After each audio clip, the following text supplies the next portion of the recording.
Ayun, so mga tol, dadaan tayo sa likod na New Bilibid Prison. Tapos na ako magtawas. So kami ni Ate Mercy papunta na ng Bikutan.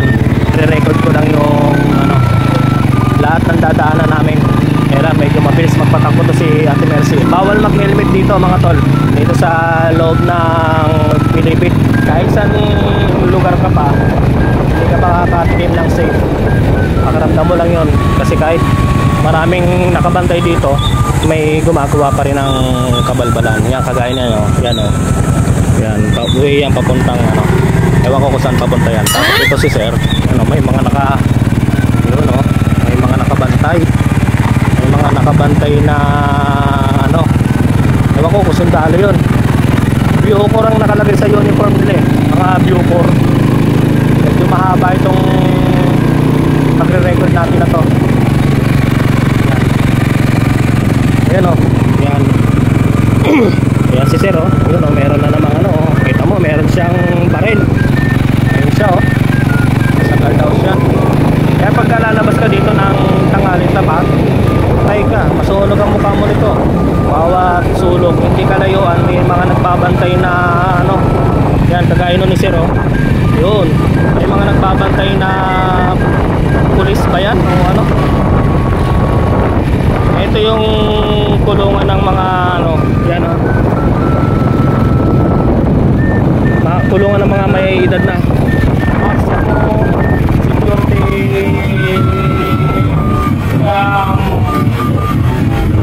yan sila, yan yung may mga edad na. Yan o, yan kung napansin nyo, first time ko makapasok dito. Yun o, kung nakikita nyo yung mga preso doon, matatanda na yan. Si Manong na kulay brown, preso yan.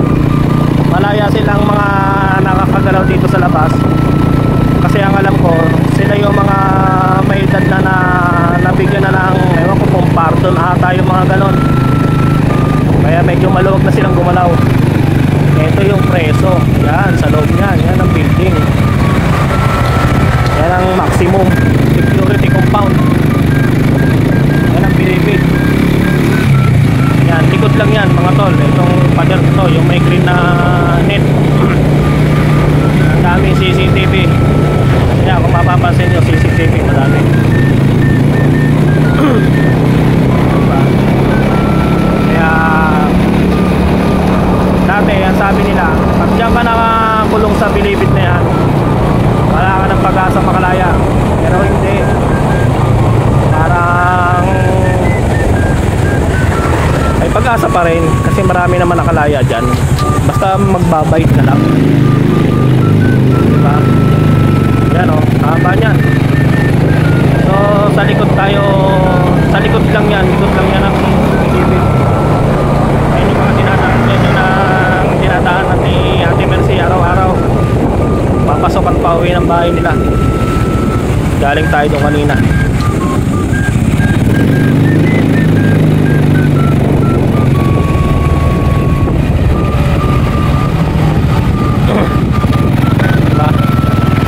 Yan mga tol, yan yung hanggang dyan lang yung compound.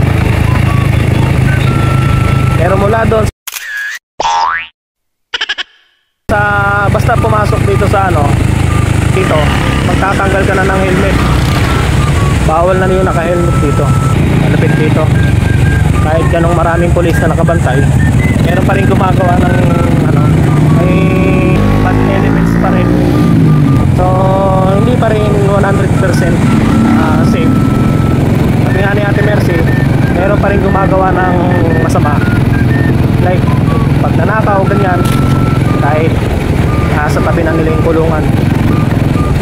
Lahat halos na mga salubong dito, mga sundalo mga Bucor. Parang sundalo kasi yung uniform Yan, ito na yung kalsada, palabas na main road, ganun. Kung saan magmumula yung pagtanggal ng helmet.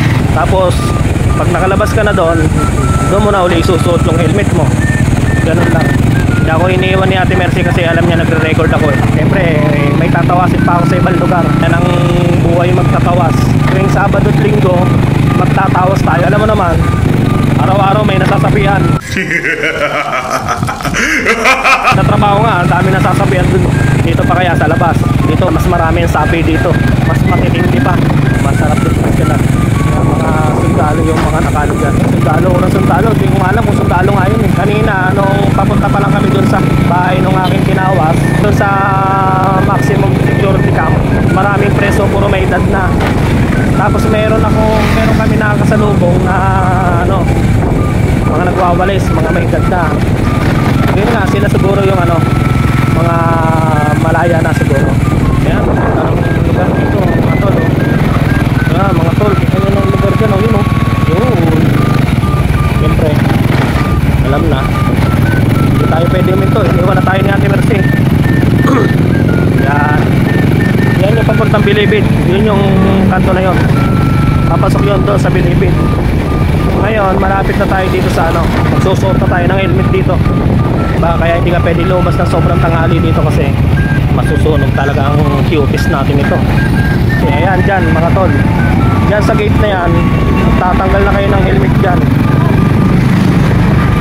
Ayan dito na tayo magsusuot ng helmet. So hanggang dito na lang muna tayo mga tol. Paalam muna.